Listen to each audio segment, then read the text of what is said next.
ঠিক না বেঠিক? তাহলে যাকাত বছরে কতবার খরচ? বলেন না, একবার। সবাই পড়ে না শুধু দরিদ্র পড়ে? এরপরে আসেন হজ। হজ গোটা জীবনে একবার খরচ। কি বলেন? যারা বারবার হজ করে পরবর্তী হজগুলো নকল। গোটা জীবনে খরচ হজ একবার, তাও দরিদ্র করে, দরিদ্র হজ খরচ না। এরপরে আসেন ৫ নম্বর যে ইবাদতটা রোজা। রোজা বছরের প্রতি মাসে নয়, মাত্র ১২ মাসের ১ মাস। কি বলেন? তাহলে আমরা ইসলামের যে ৫টা স্তম্ভ, ঈমান তো আমরা আলহামদুলিল্লাহ সবাই জেনেছি। আরেকটা স্তম্ভ হলো যাকাত। সমাজ করে খরচ হয়, শুধু দরিদ্র করে খরচ প্রতি মাসে নয়, প্রতি বছরে একবার। হজ গোটা জীবনে একবার। রমজানের রোজা প্রতি বছরে মাত্র ১ মাস। এমন একটা ইবাদত রয়েছে যে ইবাদতটা প্রতিদিন খরচ, সেটার নাম কি? নামাজ। সবাই বলেন নামাজ। নামাজ ৫ প্রকার: ফরজ, ওয়াজিব, সুন্নতে মুআক্কাদা, সুন্নতে জায়েদা, নফল বা মুস্তাহাব। কত প্রকার? ৫ প্রকার। এখন একটু হিসাব করি। ২৪ ঘন্টা সময়ের মধ্যে ৫ ওয়াক্ত নামাজ ফরজ। এই ৫ ওয়াক্ত নামাজের মধ্যে ফরজ রাকাত হলো মাত্র ১৭ রাকাত।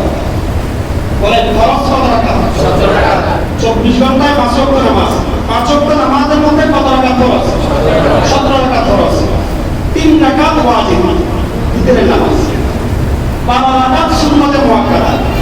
ফজরের সময় ২ রাকাত, যোহরের সময় ফরজের আগে ৪ রাকাত, পরে ২ রাকাত, মাগরিবের ফরজের পরে ২ রাকাত, এশারের ফরজের পরে ২ রাকাত।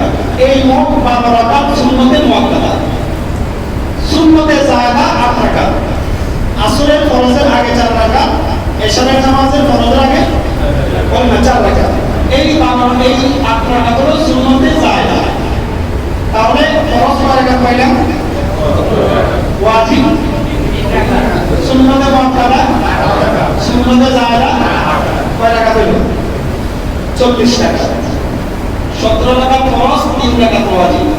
এই ২০ রাকাত নামাজ বাধ্যতামূলক, সবাইকে অবশ্যই পড়তে হবে। ১২ রাকাত সুন্নতে মুআক্কাদা, এগুলো বাধ্যতামূলক করতে হবে। তবে কখনো কখনো আল্লাহ রাসূল ছেড়েছেন, এজন্য সুন্নতে মুআক্কাদা হয়েছে। আরেকটা হলো সুন্নতে জায়েদা। এগুলো পড়তে অনেক সংখ্যা, পড়তে গুণা নাই, তবে আল্লাহ রাসূল মাঝে মাঝে পড়তেন, মাঝে মাঝে ছাড়তেন। তাহলে ১৭ রাকাত ফরজ, ৩ রাকাত ওয়াজিব, ১২ রাকাত সুন্নতে মুআক্কাদা, ৮ রাকাত সুন্নতে জায়েদা। এই মোট ৪০ রাকাত নামাজ ব্যতীত বাকি যত নামাজ আছে সবগুলো নামাজ নফল অথবা মুস্তাহাব। কথা বুঝছেন সবাই? ইশরাক, আল-মাগরিব ৪, সালাতুল তাসবিহ, সালাতুল হাজাত, সালাতুল শুকর, দুখুলুল মসজিদ। কি বলেন? সব নামাজ নফল বা মুস্তাহাব। এজন্য আমার ভাই বলেছিলাম, এই যে ইসলামের ৫টা স্তম্ভ, প্রথমটা তো ঈমান, আমরা সবাই জেনেছি। বাকি ৪টার মধ্যে নিয়মিত ইবাদত হলো কি? বলেন না, নিয়মিত ইবাদত কি? নামাজ। আমরা নামাজ পড়তে এমন ভাবে ইবাদত করি যেন আল্লাহ আমাকে দেখতেছেন। এই প্রত্যেকটা ইবাদতের সময় আমরা এই মনোভাব নিয়ে ইবাদত করি যে আল্লাহ পাক আমাকে দেখতেছেন। হাদিসে পাকের মধ্যে আল্লাহ রাসূল বলেন, আনতা আবুদাল্লাহ কাআন্নাকা তারা ওয়া ইন লাম তাকুন তারাহু ফাইন্নাহু ইয়ারাক। এমন ভাবে ইবাদত করো যেন তুমি আল্লাহকে দেখতেছো। যদি এই মানসিকতা তোমার না আসে, তোমার সবচেয়ে বুনিয়াদ রাখো, আমি যদি আল্লাহকে না দেখি, আল্লাহ তাআলা অবশ্যই আমাকে দেখতেছে। অবশ্যই আল্লাহ আমাকে দেখতেছে। ২৪ ঘন্টা আমরা সিসি ক্যামেরার আওতায় আছি। কি বলে? বিভিন্ন হোটেলে, বিভিন্ন রেস্তোরাঁয়, বিভিন্ন অফিস আদালতে দেখা যায় সাবধান, সিসি ক্যামেরা দ্বারা সর্বক্ষণিক নজরদারি চলছে। কি বলে? দেখছেন না আপনারা? কি বুঝাতে চাইবো? উল্টা পাল্টা যদি কাজ করো, সব ওরা রেকর্ড আছে। আল্লাহ তাআলা বলেন, বান্দা তোমার ২৪টা ঘন্টা, তোমার ২৪টা ঘন্টার জিন্দেগি সিসি ক্যামেরার আওতার মধ্যে রয়েছে। প্রত্যেকটা মানুষের জন্য ৪টা সাক্ষী। হাসরের ময়দানে কয়টা সাক্ষী হবে? ৪টা সাক্ষী প্রত্যেকটা মানুষের জন্য হবে। ১ নম্বর সাক্ষী হবে যে জমিনের মধ্যে বসে শুয়ে অথবা দাঁড়ানো অবস্থায় গুনাহ করে। এই জমিনটা কিয়ামতের ময়দানে আল্লাহর দরবারে সাক্ষী দেবে, সাক্ষী হয়ে দাঁড়াবে। আল্লাহ তাআলা বলেন, ইয়াউমাইযিন ইউহাদ্দিসু আখবারাহা। এই জমিন কিয়ামতের দিন আল্লাহর দরবারে সাক্ষী দেবে, আল্লাহ আপনার এই বান্দা বান্দী আমি জমিনের মধ্যে গুনাহ করেছি। ২ নম্বর সাক্ষী হবে কিরামান কাতিবিন। আমার ওরা প্রত্যেকটা ব্যক্তির সাথে কিরামান কাতিবিন ২ জন ফেরেশতা আছেন। আল্লাহ তাআলা বলেন, কিরামান কাতিবিন ইয়ালামুনা মা তাফআলুন ইন্নাল আবরারা লাফি নাঈম ওয়া ইন্নাল ফুজ্জারা সম্মানিত দুইজন লেখক ফেরেশতা প্রত্যেক ব্যক্তির সাথে আছে। যারা নেককার এদের ঠিকানা হবে জান্নাত, আর যারা গুনাহগার এদের ঠিকানা হবে জাহান্নাম। 3 নম্বর সাক্ষী, প্রত্যেকটা মানুষের সাথে আমলনামা থাকবে।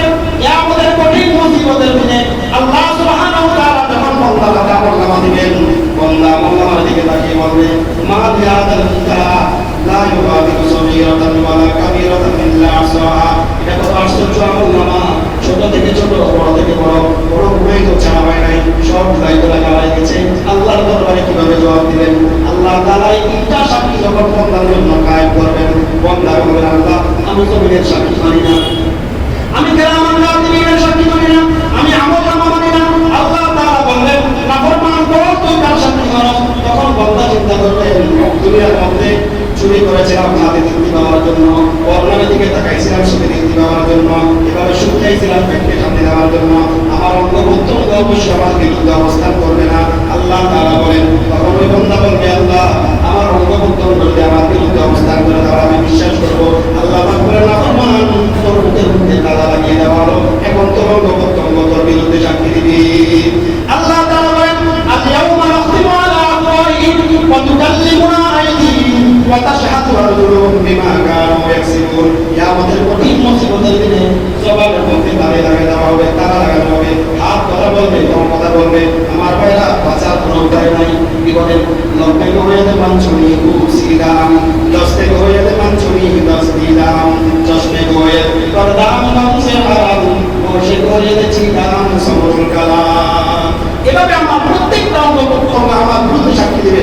আমার ভাইরা, বলতেছিলাম, আমার নামাজ, আমার কোরবানি, আমার হজ, আমার যাকাত, আমার রোজা, আমার সমস্ত ইবাদত আমি জীবিত থাকা, আমি মৃত্যুবরণ করা সব রাখার জন্য। আল্লাহ সালাতি ওয়া নুসুকি ওয়া মাহইয়ায়া ওয়া মামাতি লিল্লাহি রাব্বিল আলামিন। আল্লাহ তাআলা যে কথাগুলো বললাম আমাদেরকে বুঝার এবং আমল করার তৌফিক দান করুন।